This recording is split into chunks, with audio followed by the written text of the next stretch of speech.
From tracking caps to clouds, have you thought about how location data has become an integral part of our everyday lives? If you're interested in knowing the science of location better, our Introduction to Geospatial Science and Technology course is the perfect starting point for you.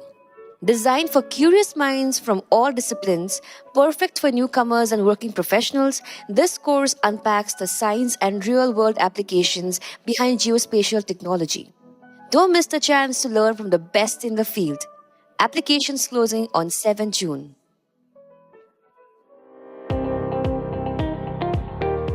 Welcome to All Things Policy, a daily podcast by the Takshashila Institution. We are a bunch of policy nerds based in Bengaluru, and we like bringing fresh perspectives to Indian affairs and Indian perspectives to global affairs.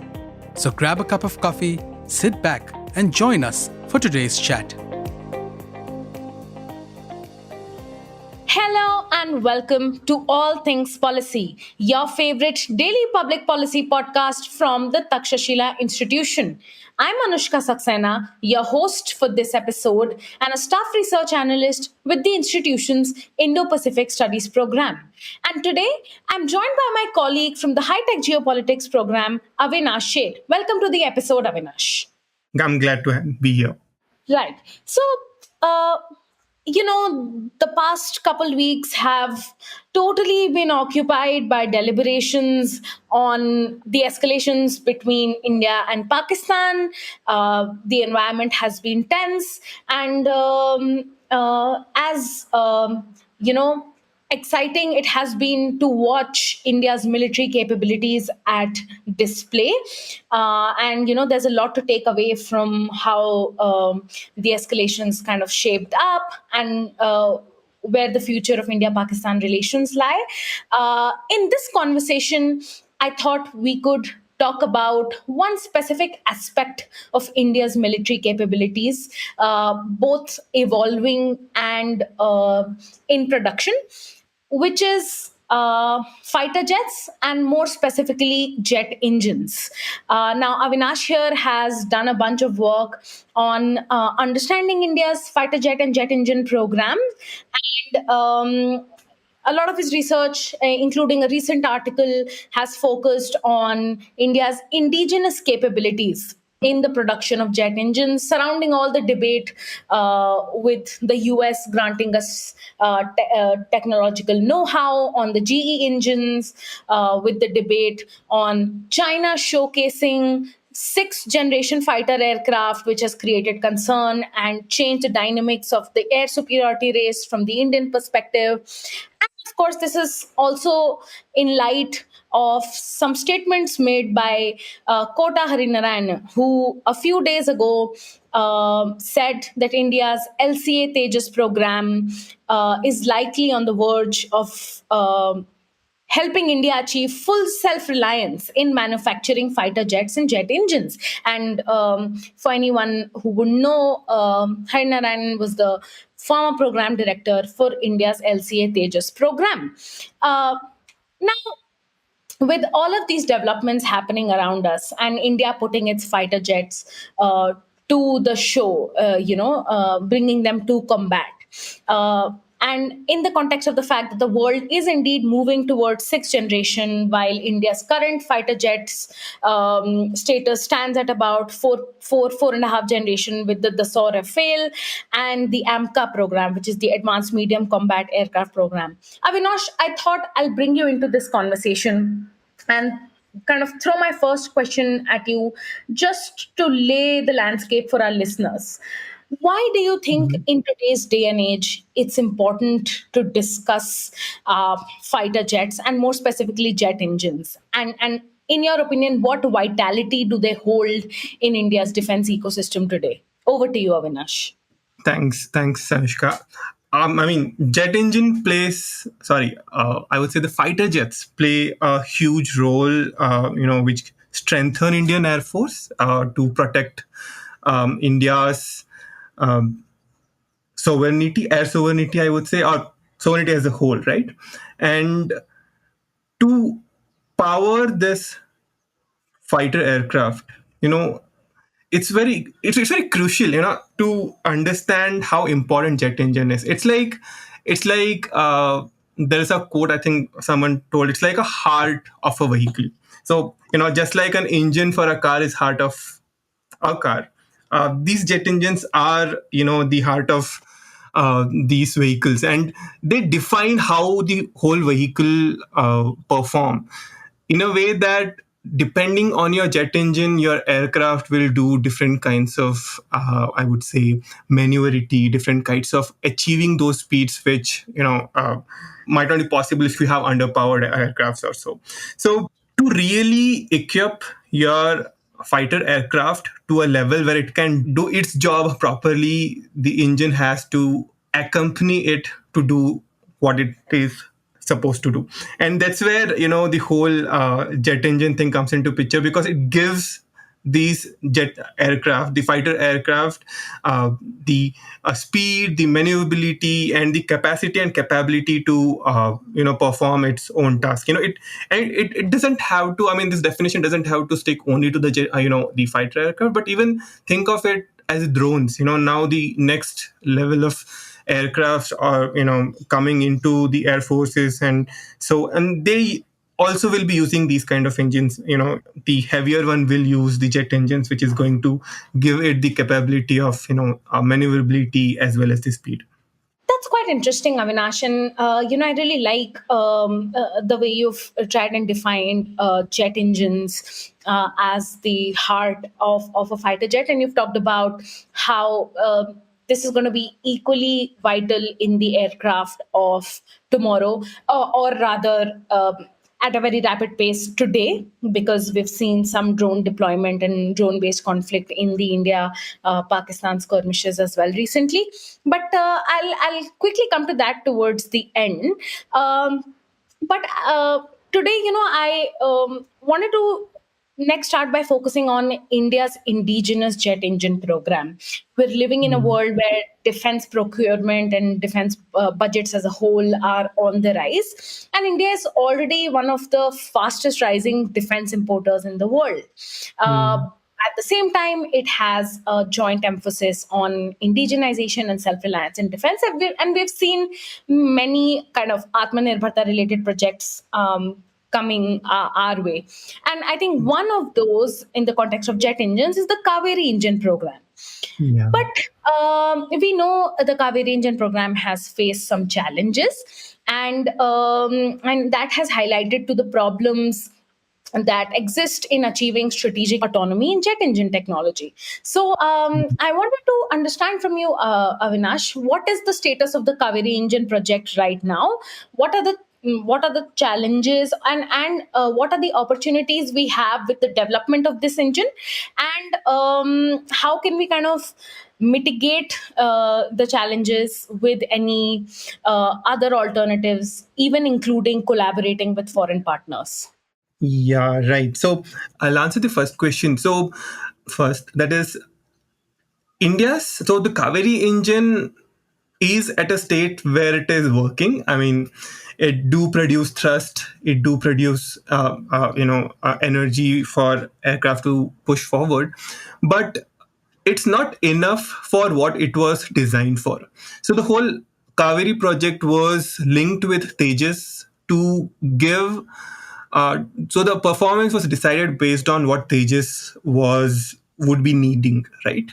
And I think the performance which Kaveri engine was supposed to achieve was around 84 kilonewton of thrust and having engine weight of around 1000 kgs. But in terms of thrust and in terms of weight, it has not able to reach the performance which was required. For example, thrust, it was the current Kaveri engine which is developed almost give around 72 to 74 kilonewtons, which is around 10 kilonewton lesser than expected, and the weight is around 18% higher than it should be. So it is 1180 kgs or so.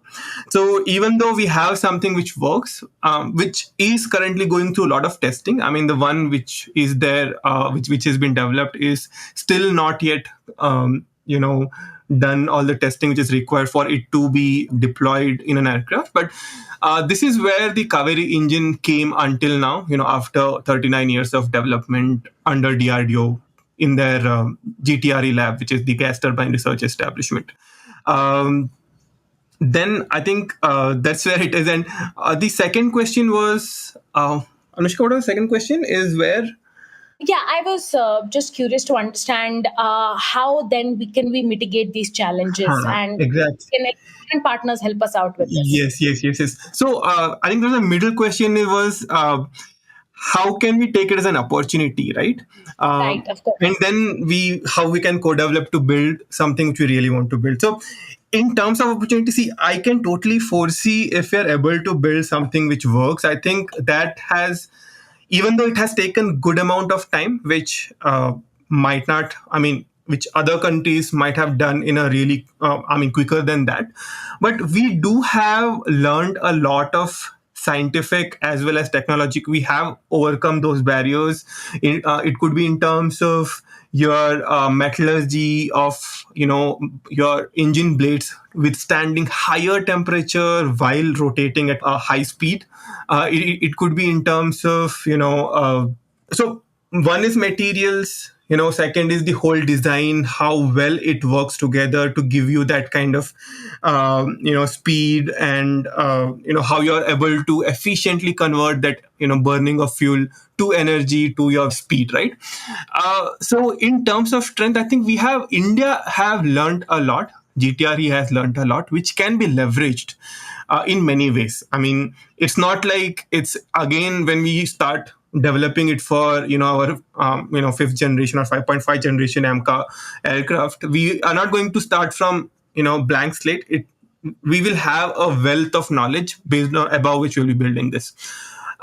Second, I think DRDO chief who told recently that we do, I mean, it's a requirement right now to right now we don't have that capability to do it, build a whole jet engine by ourselves in the short period of time. But the very practical way of going forward would be to collaborate and build something, build a engine together, such a way that it can be used for our indigenous aircrafts, and India still have a say on what happens to the. I mean, it's not as opaque or one-sided as you buy something or you get it manufactured here in India, right?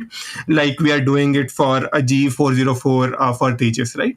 So I think these are the things which has been explored. I think these are the things which are in talks based on our current India's current capability or what we have showcased till now.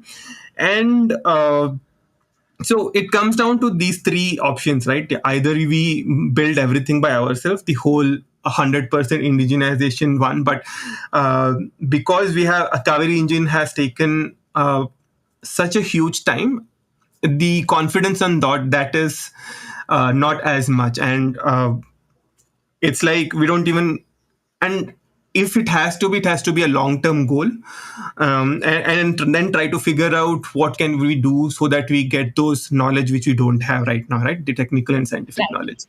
And yeah, so just to complete, so the short term would be to collaborate. Then again, the short term depends on how short what kind of urgency you have, right? If you want it right away in like 2, 3, 4, 5 years time, you get it done. You collaborate with, let's say, the companies from West who are already, well established there, in terms of technology. Or if you want more control over the project, control over the technology, you can do it with someone who are still in the process. So it's like both countries who wants to build it and get together and build it, where you have better take over control over the technology and science, as well as the prospect of how you're going to use it or redesign it or define it for the Indian market or so. Yeah. But I think there's a lot of things to unpack here, right? All Mhm. equally insightful, and I think the interesting bit here was about how to choose the right co-production partner, especially if Hmm. you've already run a long risk runway and it's been enough time, but what's been produced hasn't necessarily met the requirements of modern defense. Hmm. I guess in the short to medium term, it does become important to seek a co-production partner. And before I come to that, Avinash, you mentioned about how GTRE wasn't able to provide requisite testing capabilities, or testing facilities, so to say. So what kind of environment does a testing facility need to have for us to be able to legitimately and validly test out the Kaveri that we have today? Yeah, so the testing for jet engine is not that easy. If you really see, even the jet engine itself, you have so much of extreme environment going on, right? You have high pressure at a point, then it reduces. You have high temperature, then it cools down. So, in a similar way, when we really have to test this machine with such a drastic changing environment within itself, the infrastructure needs to be in such a way that it can capture everything which the jet engine is supposed to do. And so the two particular um, testing which we India doesn't have, which does take a lot of time, or which India should consider having it in the country, is testing of the high altitude test and the flight testing, right? So if you really see, these testings are not really simple. It takes huge infrastructure, and what it has to achieve within itself to do this testing is very complex and very, I would say, cutting edge, right? For example, let's talk about high altitude test. Now, for high altitude test, you have to reduce the pressure almost so low that you can test how the engine would perform in high altitude. And then comes the flying test bed, where you really fix these jet engines to an aircraft, and then you test it while you are in a flight. So if you really see, the security need, the need for getting those environment is not that simple, and it will take a lot of both high capital and the knowledge to establish these kinds of infrastructure. And if you see, both of these, right, the high altitude test and the flight testing of Kaveri has done in Russia, and it has taken years together. I mean, I think this testing has been happening from quite some time, from past 3 to 4 years. Uh, and Yeah, I thought Russia would have the right facilities to be able to help India out and quickly test and develop the Kaveri. no, I mean, the waiting time for getting the engine tested is so long that the whole indigenous program is kind of dragging now.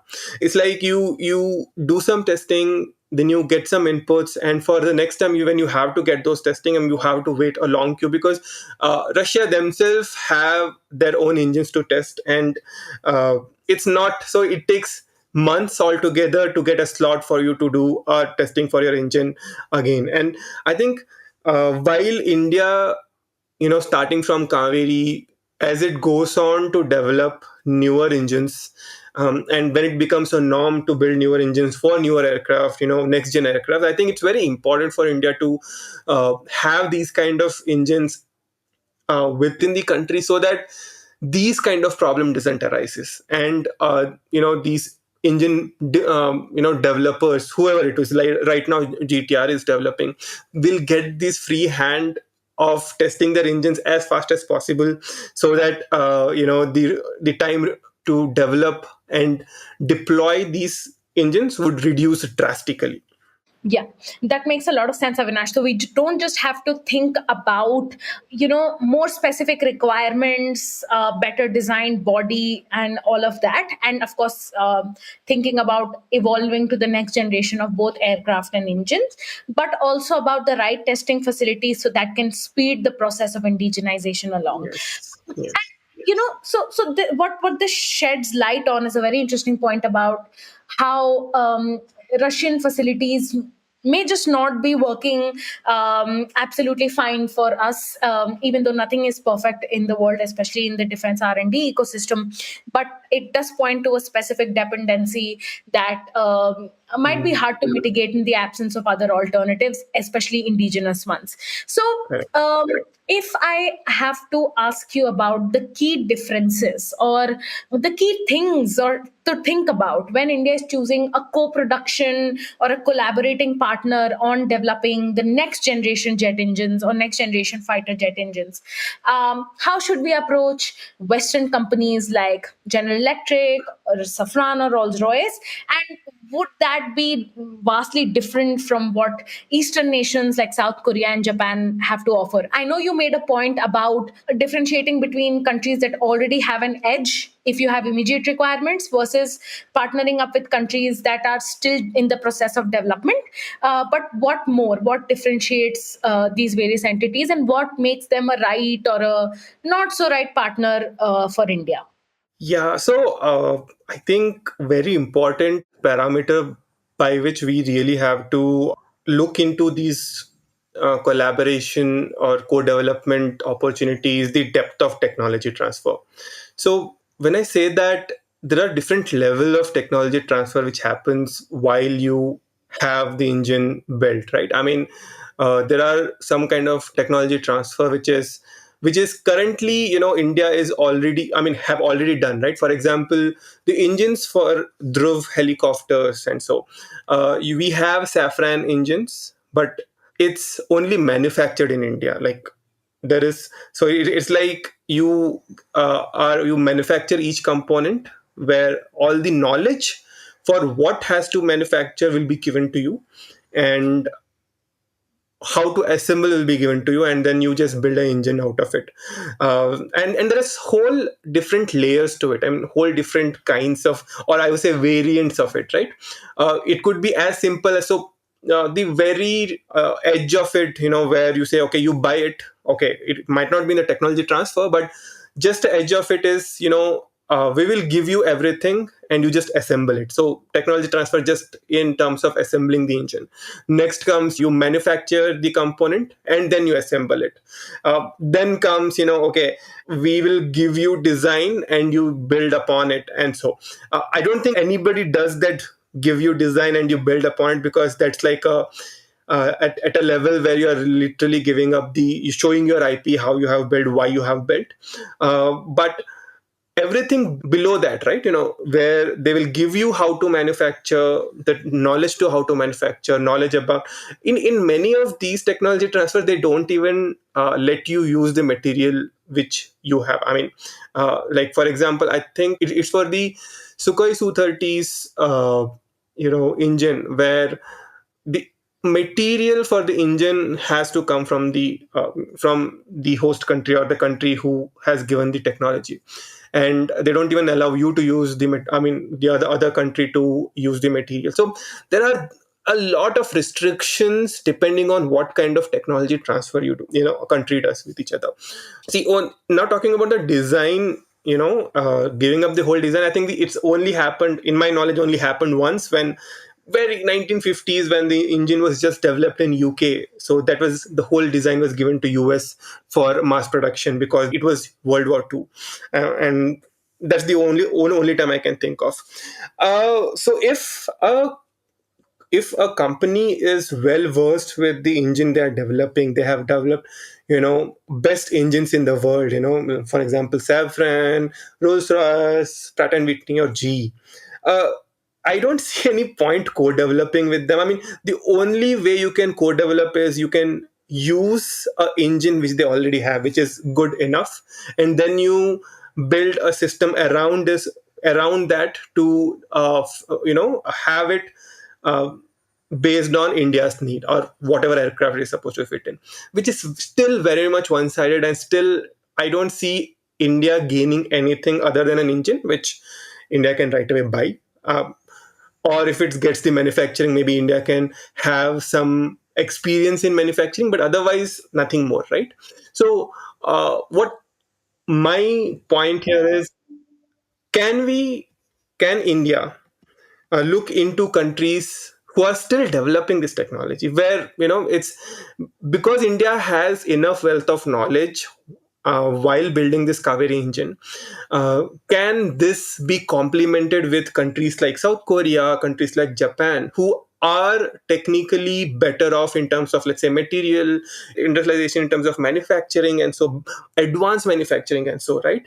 So it would now, that kind of collaboration we should look for, in a way Right. that it is balanced, in a way that both complement each other in building that jet engine, and nobody, and it's no longer a one-sided event. And now both nation will have a say in that jet engine, of how the IP should be shared, of how the Hmm. knowledge gained out of it can be used by each of the countries, right? And I think that's where the real design knowledge can be learned, and which can be then thought of using it on our own indigenous aircraft building. Right. That's very interesting. And I am inclined to believe that if indeed there is some technology transfer from South Korea and Japan, who are in the process of developing their own jet engines, there could also be lesser requirements vis-a-vis the use of their materials and their assets, so on and so forth, especially since India would also then have something more substantial to offer, because both would be peers in the development Hmm. process. Avinash, and talking about those that we have depended on that may not necessarily have not been peers, that brings me to the point about the GE 404 engine, right? And the supply chain disruptions affecting the deliveries of these engines, especially for the Tejas program, right? Hmm. What kind of vulnerabilities exist here for us? Because India and the US are definitely charting a trajectory toward a greater proximity in the defense ecosystem. We have had the Indus X kind of converted into a trust partnership for military collaboration. And Hmm. I'm not sure on the specifications of this deal, but for many months now, we've been hearing of full and whole technology transfer on GE 404, which will enable co production with India as a solid equivalent partner.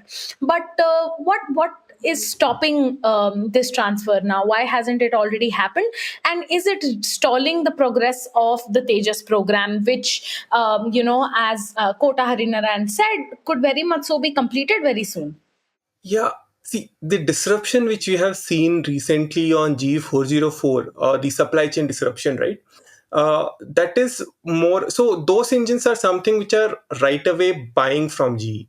So GE is, in its justification, it says that the whole production of G404 was closed, and then suddenly, when the Tejas project has come up and the procurement order has put in, so that's when they restarted the whole supply chain, and it had to get that kick, or that time for it to kickstart and get a whole thing running, and that's what the reason which is given by GE.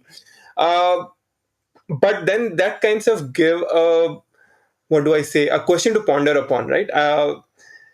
This might be, I mean, okay, but after this, all these semiconductor thing happened, right? I mean, specifically the Israel who did blast at there for the Hajibullah, and so I think it's the supply chain is a crucial element which I think every country is looking into, uh, because this disruption would literally affect the security of the nation, right? I mean, if you don't have engine, you don't have aircraft, and you don't have capability to equip your aircraft, air force with those aircraft, and until unless India have these manufacturing of these components within India, I think that's what even India is trying to do. We still will be uncertain of the risk. I mean, the risk will be still high for these, supply of these. Could be, what do I say, the component at a component level, or even at a larger whole system level. Now the Right. question is, what kind of technology transfer we can expect from G? I don't know. I don't think G will give you the whole, at a level of. Uh, I think the max they can give is the way you can manufacture it, but I mean to recreate it, right? But I don't think it'll give you the knowledge of why the design is the way the design is. I think that's where India is lacking in capability. I think there is no incentive for GE or US. I mean, there could be geopolitical incentive for the US as Yeah, a country, but for GE there is no real incentive for to give away that kind of IP or secrets, which it has spent a lot of money to build in, right? right. I still, I mean, we have to see what kind of technology transfer happens, but practically thinking, or or kind of thinking based on trying to put in logic, I don't see any logic for them to give away that kind of the max they can give is to tell you how to manufacture that engine. It's what I think. Yeah. No, I'm bound to agree with you here also because, yeah, we now live in a very interesting age where governments are able to coerce alignment with the private sector in a huge way because of the way geopolitics and geoeconomics is shaping and becoming Mhm. increasingly pan securitized. But I think specifically under the administration of Donald Trump in the US, we might Mm. also see a lot of protection for business interests, especially huge businesses Yes. that contribute to national security domestically. And if it is Correct. indeed the case that GE 404 production lines, even in the US, are Mm. facing delays, then all of this becomes a whole more controversial affair, and then really it becomes a question of, as you said, what incentives India has to offer to fast track co-production or sharing of IP secrets, right? Which, Correct. as gloomy as it sounds, we might have to temper our expectations on how fast it happens or how much of it materializes. Correct. Um, Avinash, this has been a fascinating conversation. I'm just going to come to you with one final question. So far, we've talked about foreign partners in South Korea and Japan. We've talked Mhm. about Russia and the challenges that come with the dependency. And we've talked about GE and other bigger players like Safran. But and on the indigenous program, we've talked about HAL and DRDO and the work they've been doing and the challenges they've been facing. But where does the Indian private sector figure in all of this? I'm bound to believe startups and mini Ratna schedule companies are doing something or the other in the country, and they're making some strides in R&D and innovation in jet engines, but we don't hear a lot of that being discussed. So how is the private aerospace sector faring, especially on the question of jet engines? And is there a scenario you can lay out for our listeners on how much is the extent of their collaboration with the government's defense program? Yeah, I think private industries in past few years have come up, I would say, solidly, because in terms of manufacturability of the aero engine components, a lot of engine manufacturers have come up, at least at a component level. There are companies like Godrej, Azad Engineering, and so. And I think recently, I don't remember which private company's head. Recently, a head of a private company has told that we have the capability. When I say we, is the company have the capability to build a whole aero engine, and which is a very bold statement to put in. I mean, you just think of where there is a indigenous engine took 39 years and still it's underperforming, and now private industry stepping up and saying, okay, we can build by our own. I think in a positive way, it's a huge change of where our private industry has come. uh, we India has a huge, I mean, has built up a capacity to build aerospace level components in India. We have so many examples out there. Tata Advanced Systems is there, and so many, right?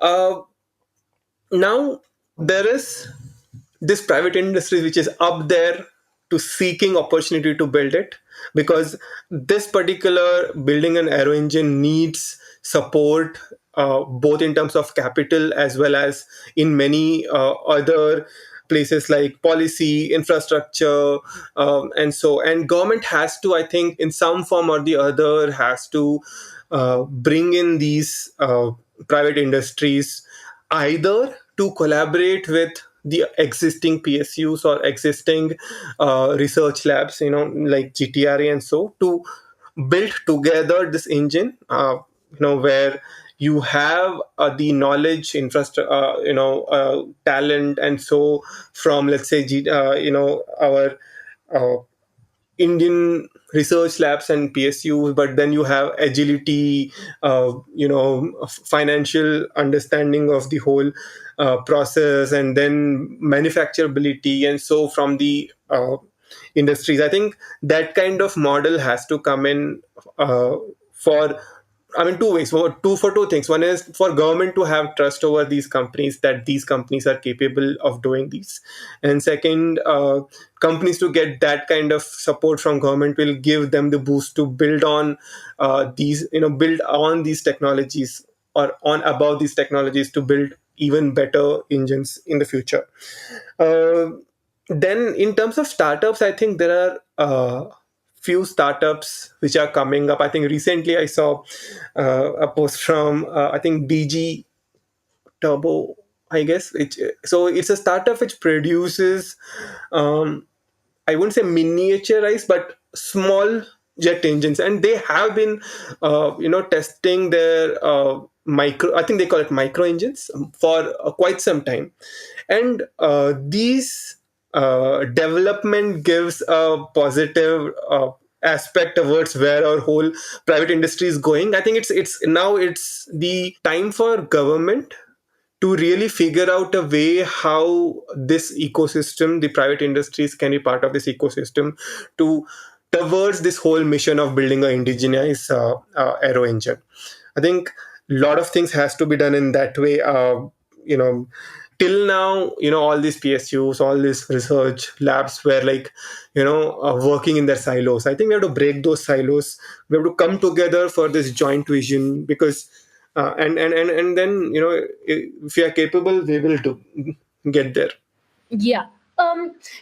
That's a very kind of positive note to end on, Avinash. I think you and I think private sector firms are also doing good stuff on their own, which like you said, the government needs to open up to, Yes. and include in the possibility of building an Indian indigenous jet engine ecosystem. I think it was a couple years ago that the Paninian Limited firm and Raghu Adla, its founder, specifically said that they have conceptualized a 4.5 kilonewton jet engine, and they were in the process of building that. And then you talked about Azad Engineering, which I believe is also striking a deal with Rolls-Royce to produce aero engine components in India. So even on the components bit, I think it Yes. helps to have joint ventures between Indian and foreign firms, because it's not just about G2G partnerships, but also Correct. B2B partnerships that can produce solid results. So thank you so much for that, Avinash. A lot of questions to ponder upon,